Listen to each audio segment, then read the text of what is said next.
Selamat pagi, perkenalkan saya Nika Dewi Cindra Dewi, dokter muda di Departemen Radiologi, Fakultas Kedokteran Universitas Udayana, Rumah Sakit Umum Pusat Sangla Denpasar. Di kesempatan kali ini saya akan mempresentasikan tinjauan pustaka saya mengenai fraktur suprakondilar humerus. Mulai dari pendahuluan, definisi fraktur sendiri merupakan diskontinuitas tulang rawan maupun epiphyseal plate yang dapat terjadi dikarenakan trauma, tekanan maupun kelainan patologis. Kemudian untuk fraktur suprakondilar humerus merupakan fraktur yang terjadi di bagian siku, di bagian distal humerus, tepat di atas dari epicondylus humerus. Fraktur ini seringkali terjadi pada usia anak-anak 5 hingga 7 tahun, namun tidak menutup kemungkinan untuk terjadi pada usia yang lebih tua. Kemudian untuk fraktur ini sendiri, 55% hingga 75% dari semua fraktur siku pada anak-anak merupakan fraktur suprakondilar humerus. Definisi dari fraktur suprakondilar humerus merupakan fraktur yang terjadi pada ujung distal dari tulang humerus, tepatnya di atas epiphyseal plate.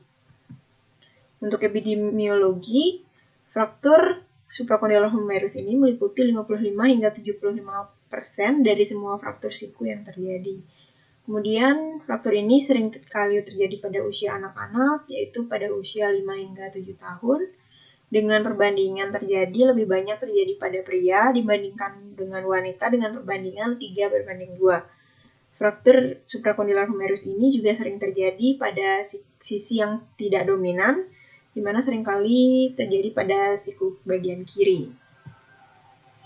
Kemudian di sini saya akan sedikit menjelaskan mengenai anatomi dari distal humerus. Seperti yang kita ketahui, humerus terdiri dari 3 bagian, yaitu bagian kaput, kemudian korpus, dan bagian distal. Untuk di bagian distalnya sendiri, di sini terdapat kondil dari humerus yang terdiri dari kapitellum dan troklea. Kemudian sedikit di atasnya terdapat medial dan lateral epikondil. Kemudian di atas dari epikondil tersebut merupakan suprakondilar dari humerus ini.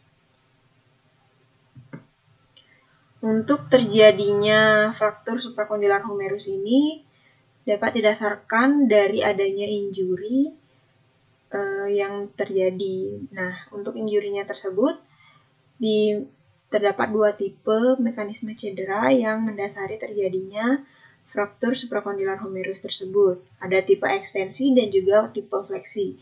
Di mana untuk tipe ekstensi ini merupakan tipe yang sering kali terjadi dan pada tipe ekstensi ini terdapat fragmen distal yang bergeser ke arah posterior, di mana untuk tipe ekstensi ini terjadi akibat trauma langsung dengan posisi ekstensi atau ketika tangan pasien tersebut terulur. Kemudian untuk tipe fleksi ini merupakan tipe yang jarang terjadi. Di sini terdapat fragmen distal yang bergerak ke arah anterior dan terjadinya akibat trauma langsung pada aspek posterior elbow dengan posisi fleksi. Untuk klasifikasi dari fraktur suprakondilar humerus ini diklasifikasikan dengan klasifikasi Gartland, di mana terdapat 4 tipe. Tipe yang pertama merupakan tipe non-displaced, tipe kedua merupakan tipe angulated, tipe angulasi dengan posterior cortex yang masih intak. Kemudian untuk tipe 3 di sini sudah terjadi complete displaced, dan tipe 4 terjadi complete periosteal disruption. Di sini untuk tipe 4 di sini sudah terjadi instability dari fleksi dan ekstensi. Untuk penjelasan lebih lanjut di sini untuk tipe 1 tipe non-displaced, dia tidak bergeser atau minimal displaced, di mana minimal displaced itu kurang dari 2 mm dan disertai dengan garis anterior humeral line yang utuh dengan atau tanpa adanya bukti cedera pada tulang. Selanjutnya untuk tipe 2 di sini sudah disertai pergeseran di atas 2 mm dan korteks bagian posterior kemungkinan masih utuh. Untuk tipe 3 ini merupakan tipe fraktur suprakondilar dengan di sini tanpa adanya kontak pada korteks yang cukup. Biasanya disertai dengan ekstensi pada bidang sagital dan rotasi pada frontal atau bidang transversal. Untuk periosteum mengalami robekan yang luas disertai dengan kerusakan pada jaringan lunak dan neurovaskular. Kemudian pada tipe 4 ini terjadi instabilitas multidireksional. Untuk manifestasi klinis dari fraktur suprakondilar meliputi manifestasi klinis pada fraktur. Yang pertama ada nyeri, kemudian bengkak, deformitas pada sendi siku, kemudian denyut nadi arteri radialis dapat ditemukan berkurang, kemudian dapat ditemukan juga pucat dan rasa kesemutan. Untuk pemeriksaan penunjang yang digunakan di sini digunakan pemeriksaan radiologis. Di sini untuk pemeriksaan radiologisnya meliputi proyeksi anteroposterior AP dan lateral. Pemeriksaan radiologis yang digunakan bisa menggunakan X-ray. Kemudian juga dilakukan penilaian tanda tidak langsung yang terlihat seperti misalnya Verpet sign, anterior humeral line, dan Bowman's angle.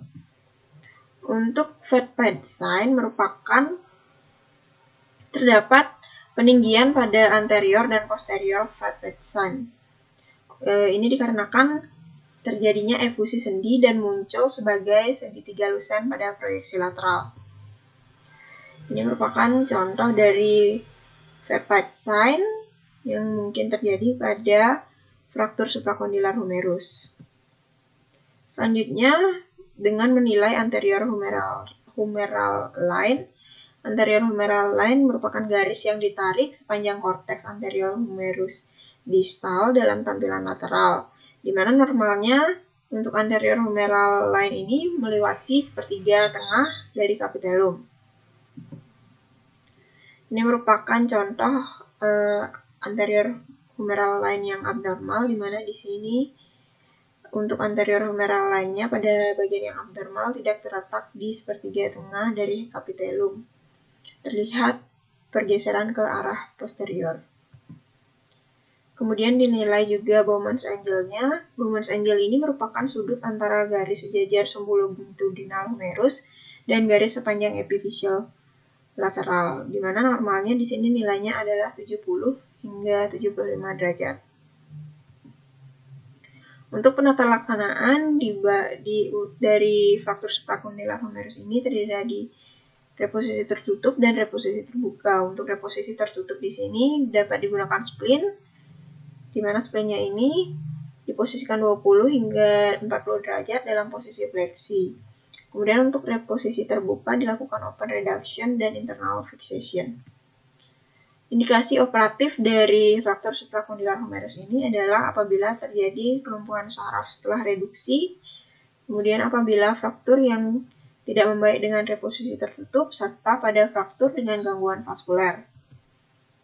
Komplikasi yang mungkin terjadi pada fraktur suprakondilar humerus ini, yang pertama ada pada untuk neuronnya, di sini dapat terjadi neuropraksia, namun untuk neuropraksia ini seringkali ditemukan dapat sembuh sendiri tanpa penata laksanaan. Kemudian untuk komplikasi yang kedua dapat terjadi malunion cubitalus. Di sini terjadi karena pembentukan penyembuhan tulang yang fraktur tersebut tidak mengalami penyembuhan yang baik sehingga menyebabkan malunion dari tulang tersebut. Kemudian untuk pada komplikasi vaskular bisa ditemukan ischemic Volkmann dan compartment syndrome. Selanjutnya untuk simpulan, fraktur suprakondilar humerus merupakan salah satu fraktur traumatis yang paling umum terlihat pada anak-anak dan paling sering terjadi pada anak-anak usia 5 hingga 7 tahun diakibatkan dari jatuh dengan tangan terlentang. Untuk diagnosis dapat dilakukan dengan radiografi polos atau X-ray. Untuk terlaksana awal biasanya dengan reduksi tertutup dan pinim perkutan dengan urgensi tergantung pada ada atau tidaknya perfusi. Baik, sekian presentasi dari saya. Mohon maaf apabila masih terdapat kesalahan dan kekurangan. Atas perhatiannya saya ucapkan terima kasih.